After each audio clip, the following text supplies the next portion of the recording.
In the pantheon of Irish nationalist heroes, Robert Emmet occupies a central place. Although his life was brief and his attempt to lead a rebellion was unsuccessful, he nonetheless managed to achieve in death a victory which transcended the failure of his rebellion on the night of the 23rd of July, 1803. From the unravelling of his conspiracy came the weaving of a powerful nationalist myth, which elevated him to the first rank of Irish patriots. This was recognised by the poet W.B. Yeats in a brilliant lecture given on the subject in New York in 1904, in which he stated that Emmet had become the patron saint of Irish nationality, whose picture was venerated in thousands of Irish homes, alongside that of Mary the Mother of God and St. Patrick. Contributing to the deification of Emmet was the brilliance of his speech from the dock, which is rightly considered to be one of the greatest courtroom orations in history. It was a speech that was memorised in its entirety by a young Abraham Lincoln, who, at the end of the American Civil War, pardoned a young Confederate spy sentenced to death because he made a speech which reminded him of young Emmet. This speech from the dock would be rewritten, revised and reimagined in the years ahead, until finally there would be no consensus about what had actually been said. But even this controversy failed to shake the essential truth of his life, and it is this which captured the popular imagination and became engraved on the national consciousness. Because the story of Robert Emmet contains all of the ingredients of a tragic myth. We have a young idealistic hero attempting to liberate his country. We have a doomed romance, a failed rebellion, a brilliant courtroom performance, and then finally, the defiant heroism with which he faced death on the scaffold.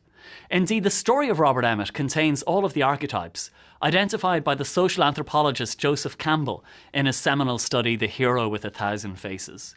We see the hero as warrior, the hero as lover, the hero as redeemer, and finally, the hero as saint. And someone who picked up on this in the 20th century was Patrick Pearse.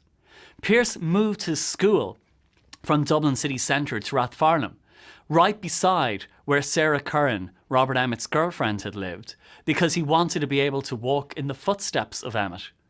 His whole plan for the 1916 Rising was inspired by the memory of Emmet, all down to the green military uniform and reading out the proclamation.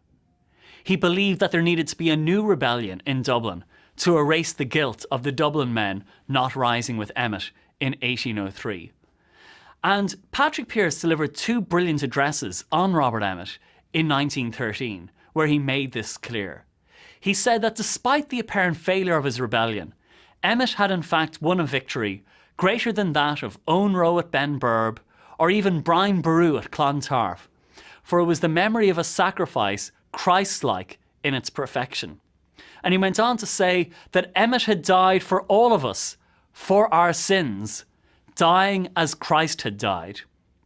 And with that, the deification of Emmet was complete. Robert Emmet was born on the 4th of March 1778, and I think what's significant about that date is that it was right in the middle of the American War of Independence. Indeed, it was right at the time when Benjamin Franklin was in France negotiating a deal that would bring France into the war on the side of the colonists. And growing up, and Emmet grew up in a very prosperous, upper middle class, Dublin Protestant family. His father was the state physician, so a very prosperous family. Emmet grew up hearing stories about the American War of Independence. It became his ambition to become an Irish George Washington. He loved hearing stories about the American colonists, and he wanted to do something different, something similar for Ireland. He was educated in all of the best schools in Dublin, Samuel White's Academy, where he learned oratory, he learned drama, he learned Latin and Greek and mathematics and chemistry. And even as a boy, he loved playing around with chemistry experiments and making different gadgets and doing different things. He entered Trinity College Dublin at the age of 15 in 1793. Now, some people did enter university at a younger age in those days, but it was still considered very young for Emmet to go at that age. And immediately he marked himself out as one of the brightest students of his year, because Classes in Trinity in those days, and exams in Trinity in those days, were actually a lot tougher than they are now. You were examined out loud in the examinations hall at the start of every new term on what you had studied in the previous term, and there were 4 terms in each year. And Emmet, in his second year, grilled out loud on what he learned, came first in the class at every single one of those examinations. But it wasn't really the academics that Emmet was focusing on, because this was the era of the United Irishmen. And after the United Irishmen were declared an illegal organisation, Emmet was still involved with 4 United Irishmen cells in Trinity.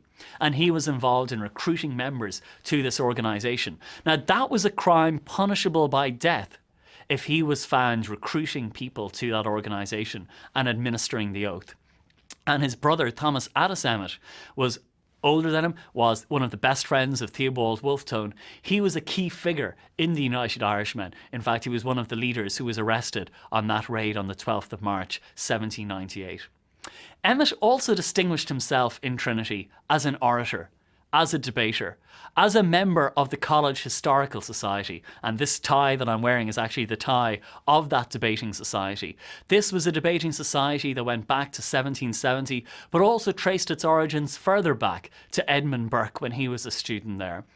And it was really seen as the training ground for all of the country's top clergymen, lawyers, and politicians. This is where they developed as speakers, as orators. And so the college authorities, under instruction from the government, had brought in a series of restrictions in the 1790s. The students were not allowed to debate modern-day political events. That was seen as too dangerous. They weren't allowed to talk about British rule in Ireland. They weren't allowed to do anything that could cause trouble. Now, Emmet found very clever ways around these restrictions. So he would pick motions about ancient Greece and Rome and then deliver speeches where he would talk about one larger country oppressing a smaller one. That would leave his listeners in no doubt that he was talking about British rule in Ireland, but because it was couched in terms of ancient Greece and Rome, he got away with it. But the college authorities began to panic and the government began to take a close interest in these debates. They were terrified that Emmet would corrupt all of the upcoming people of Ireland, all of the future establishment figures. And Emmet, we know from the accounts of his time in Trinity, had a wonderful way when he was speaking. He would stretch out the palm of his hand as if he was pleading with his listeners, and then he would tap out his arguments with these 2 fingers. And they would say his whole body would sway with emotion, and he would sway from side to side with the intensity of his arguments, as if he was just caught up with the passions of what he was saying. And the accounts of Emmet's oratory that we have come not just from his friends, because you would expect them to say that. They come from people who hated what he did in 1803 and became very conservative lawyers, judges, bishops in the years ahead. And yet they never wavered in their assessment that they never heard oratory of a finer or a purer nature than that delivered by Robert Emmet at Trinity. And so he became a threat to the government. And so the provost of the university and the board of the university began attending the debates of the society to see what Emmet was saying, to see what was happening in these discussions. And a big debate was set for the 28th of February 1798, and they decided they would have to act.